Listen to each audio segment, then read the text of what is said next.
ते सुधीर घरी येतो, पण तो कोणाशीच बोलत नाही, विचारात गुंतलेला असतो.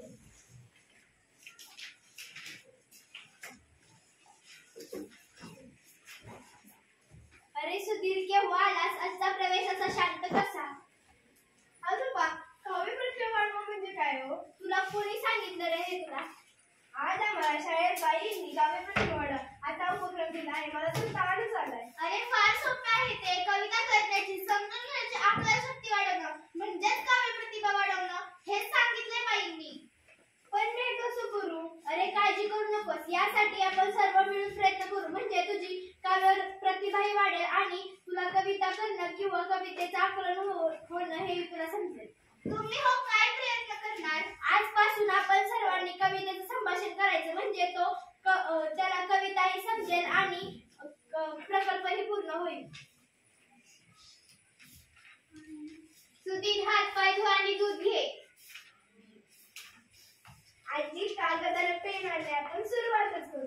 आजी दिवा लावते व मोठ्याने शुभम करोती म्हणते. घरामध्ये लावते सांडवात, भाजी करते तर कांद्याची पात. नको करू तू कांद्याची, नको म्हाताऱ्याचा आता वाढतो वाट, नको करू तू कांद्याची पात. कधीतरी कशाला म्हणतील का हो, मी सांगितलेल्या भाज्या नेहमीच देतात खो. ए माझी सुपर आजी, तुला आवडेल ती काय भाजी?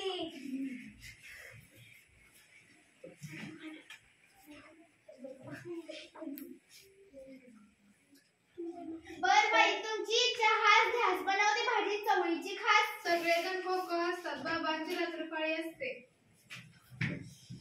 अगं आई, पटकन खायला देणार काही, मला ऑफिसला जायची घाई, नाही तर बस करून देणार नाही सही. बाबा, कसली घाई, कसलीच आहे. आजीने दिली चपाती देईल. काय बाई या कवितेची कमाल, बोलताना हसता तोंडावर ठेवून रुमाल. आता सोड रे घराचा पाश, ऑफिसात जा आता सावकाश. बाबा ऑफिसला जातात, आजोबा फिरायला निघतात.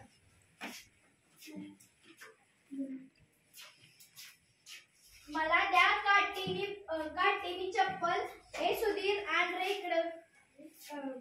बघ तुम्हाला तर समजत नाही, फोडून ठेवता काही ना काही. आई, तुम्ही बाबांना चिडू नका, रागाचा तुम्ही थोडा हे का. म्हणे रागाचा मी घेतलाय हे का, कामाचा मी घेतलाय हे का. शिवणकाम शिकलीस पण बक्कल लावायला चुकलीस. चिडता का हो माझ्यावर, माया करावी सर्वांवर. तुम्ही आता नका भांडू नाही, पण मला इतर लहान तोंडी मोठा घास घेतो. घरातलेल्या भाजीला सुटलाय वास. सुधीर रुसतो, तेवढ्यात ताई येते. तिला वातावरण नवीन असते, विषय समजतात, खो खो हसते, पण आनंदित होते व सहभागी होते. बरं का आज्यांना जवा, दूर करू सुधीरची नाराजी, कवितेत मारेल तो बाजी. आई आहे का ग घरात पिठाची सोजी? सोजी तरी तुला हवी कशाला, लाडू खातेस आणि कशी ठेवतेस उशाला.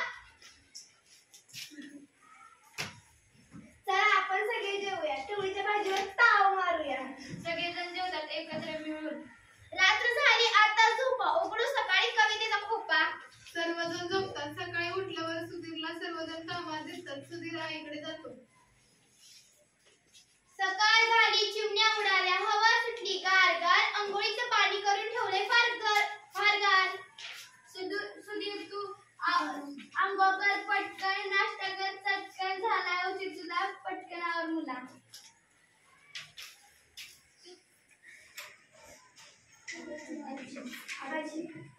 आजोबाने त्या स्वेटर बघलं, आला कान टोपी, थंडीपासून संरक्षणाची हीच युक्ती सोपी. सुधीर आंघोळ करून आवरून येतो. सुधीर तू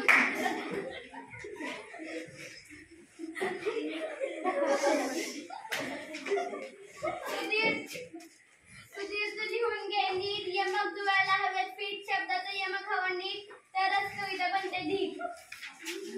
बाबा रात्र पाळून परत येतात.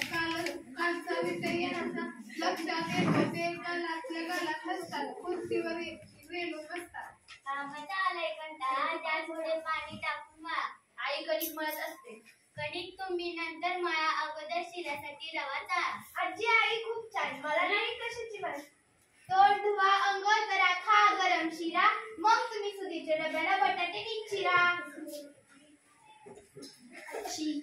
आजी, आई खूप छान, मला नाही कशाची वाट, तुमच्या वाचून आले ना पाणी. आजोबा होकार दर्शवतात, तेवढ्यात बाबा बाबा काही पुस्तके सुधीच्या हातात देतात.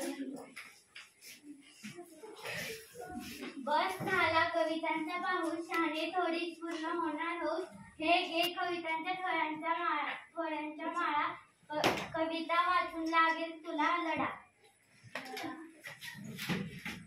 बाबा, आई, ताई, आजोबा, आजी असं झालंय किती वाचू. कविता अंगात उतरले त्याच्या निरीचू कशा अन कविता शांताबाईची बाग अन सुवासाची गिरणी, प्रतिमाचे घर अन बालकवीची फुलराणी, सीतावाळे भावनांचे मोहाळे तुम्ही मनी. सर्वजण टाळ्या वाजवतात.